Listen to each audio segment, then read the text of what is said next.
Hey everybody, this is Pastor Chris. I'm coming to you live from Lexington Park Baptist Church. This is PC Studios, and it is July the 1st, 2025. How in the world are you doing? Hope you're blessed, highly favored by God. Good to be with you here today on this program.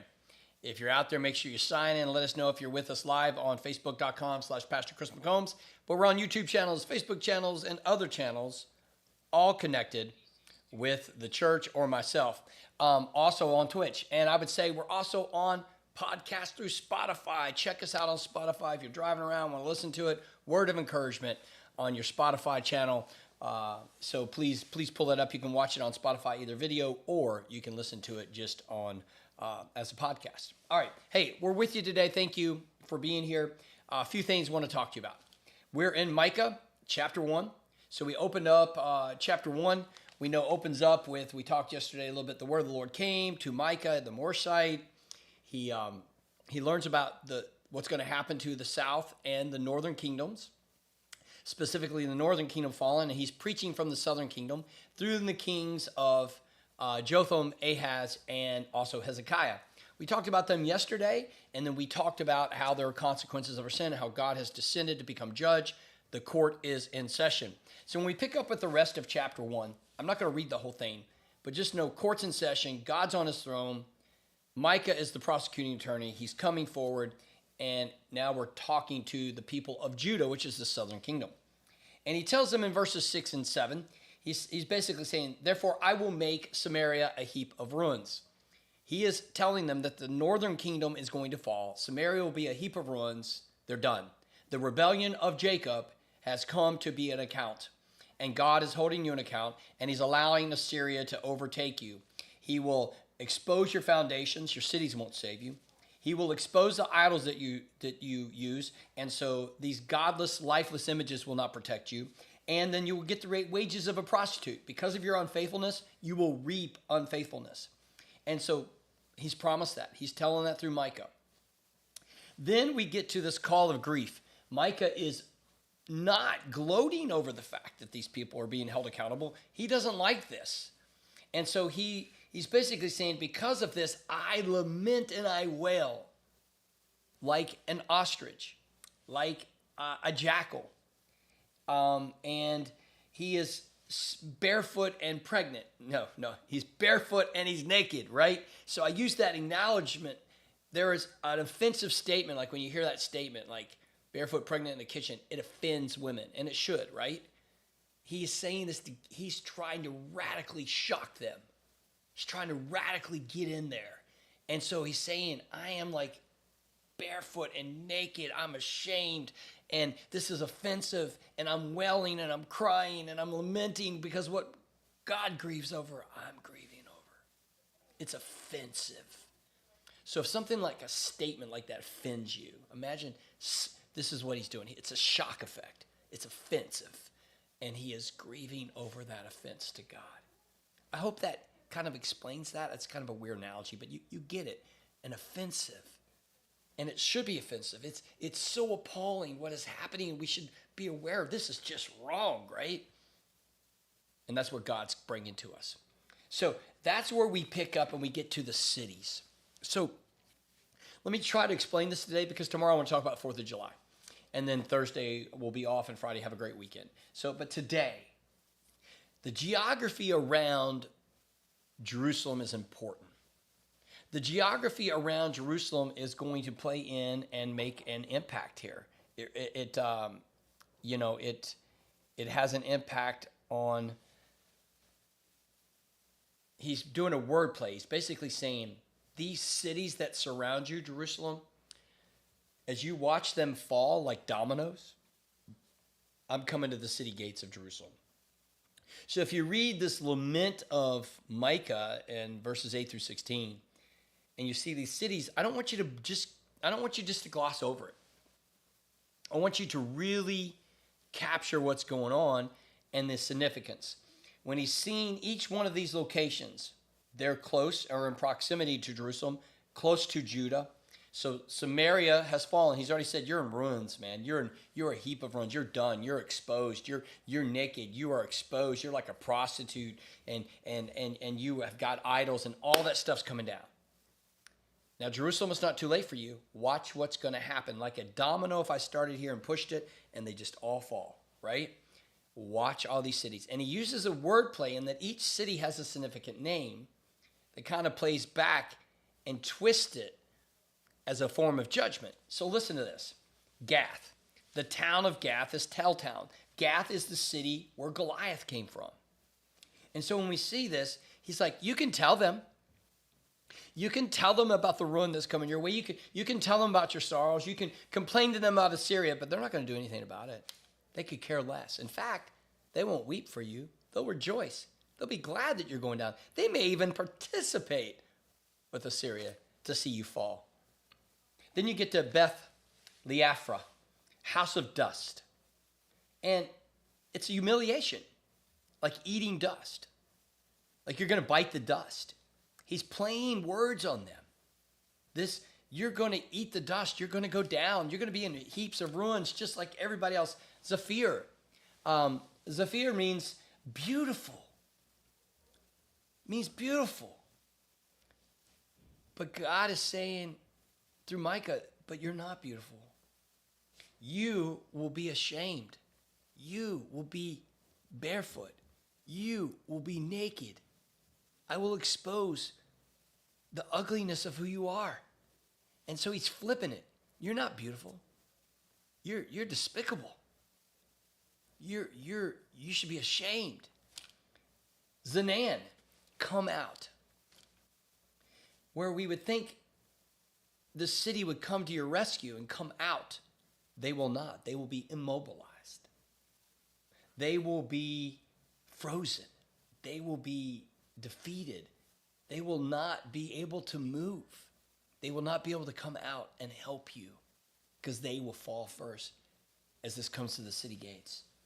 You get to Beth Ezel, and in Beth Ezel you have this house of firmness, the strong house, right? So when you think of a strong house, he's like, you would think it could stand against anything, but it's not. It's going to fall. And so what he's playing in here is that it'll be unable to stand. It'll be toppled. It will not be able to take the oncoming assault of Assyria. And it's an example of what's going to happen to you, Jerusalem. Then we get to Maroth, which means bitter. Instead of the blessings of God, you'll reap bitterness for what you have done. I think that's a powerful analogy. You're going to have bad things, not good things happen.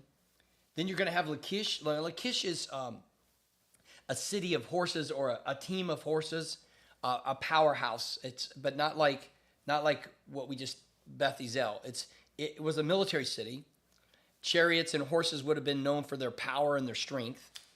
And so he's saying, you see that city, and by the way, if you read that part, and let's read that one section on Lachish, because Micah is really proclaiming a strong responsibility and accountability to that city itself. And so it says, disaster will come from the Lord to the gate of Jerusalem. Harness the horses to the chariot, you resident of Lachish.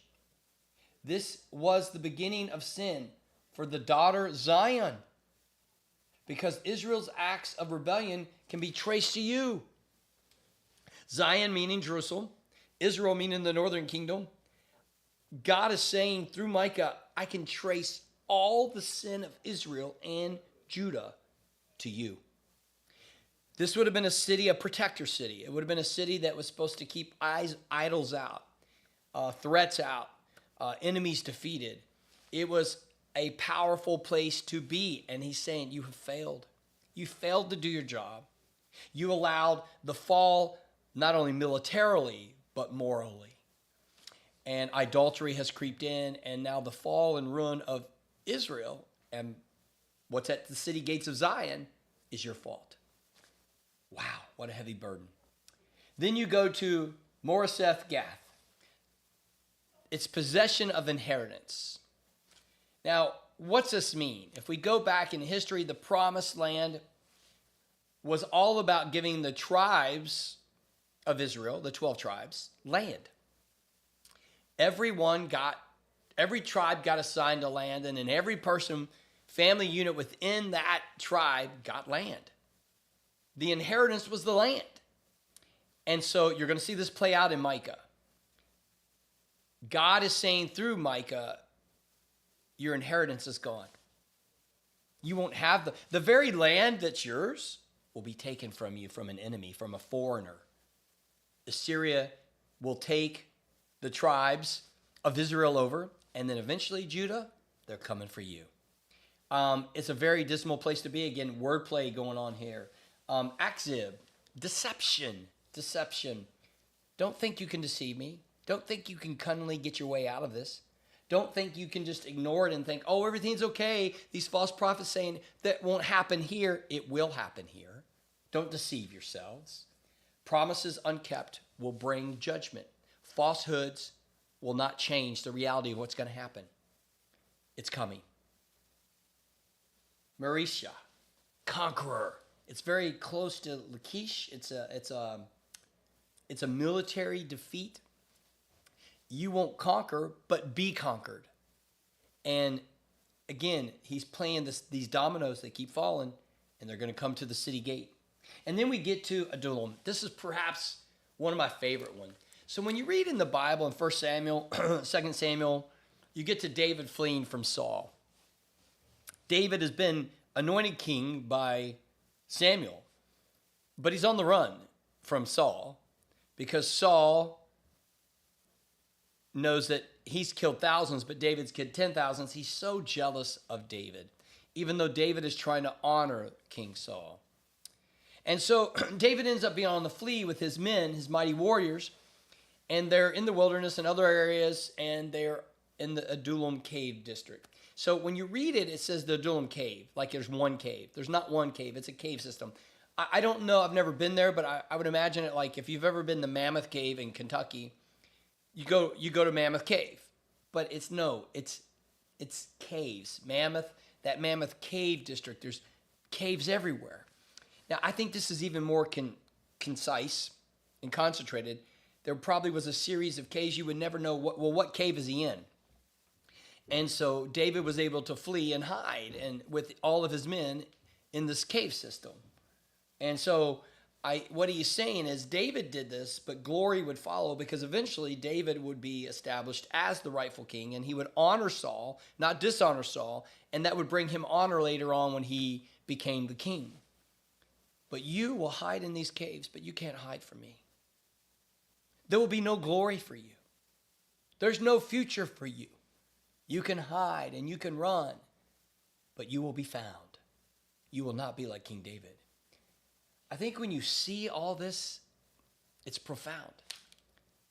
It's showing us, I call it the dominoes. All those places that surround you, Jerusalem, it's on your city gate. Assyria is coming. Samaria is fallen. And then you get to this last part. Shave yourselves bald. Cut off your hair in sorrow for your precious children. They have been exiled. There's not much hope in chapter 1. The only hope is the beginning. The word of the Lord comes, that the Lord has descended. But here, because of your actions, you should go ahead and shave your head. Be ashamed. Be bald. You can do all that you want, but you know you are responsible for your sin that has caused your children that you're supposed to bless to go into exile. I think sometimes we can act in ways where maybe we do that to ourselves and maybe we don't do what's right for future generations. And I would say we need to stand true to God's word, the word of the Lord, so that we do. I say we need to realize that God is holy. He will see what we do. He will hold us accountable for what we do, and we need to realize that. We need to see also that there needs to be grief over sin. As we talk about this, we need to grieve over the sin like jackals, like ostriches, and like someone that's exposed, that's barefoot and naked. We need to mourn. I don't want to shave my head. I don't want to be bald in that way that I know I'm responsible for the fall of a future generation. But God here through Micah is saying, but you are. What's going to happen is on you. You should be ashamed. It's already happened to the north, and now it's coming to the south. And it's a warning to them. It really is. There's not a lot of hope in there. The hope will come later. But the hope, I would say, is that we need to live right with God. And we live right God now, today, through Jesus. And so I want to encourage you in that. Make sure you're living right. Make sure you're aware of these things. And like all these cities that fall around us, when we see the unrighteousness of the world around us, that doesn't mean we cave in. That means we remain righteous. And that was the call to Judah. Will you make things right? It's coming. It's at your gate. What will you do? Same thing's posed to you. The world is pressing in with unrighteousness. What will you do? Hey, God bless you. Have a great day. Be here tomorrow for 4th of July talk. That finishes chapter 1 of Micah. Remember these two realities. God loves you. So do I. We'll see you here tomorrow. Take care.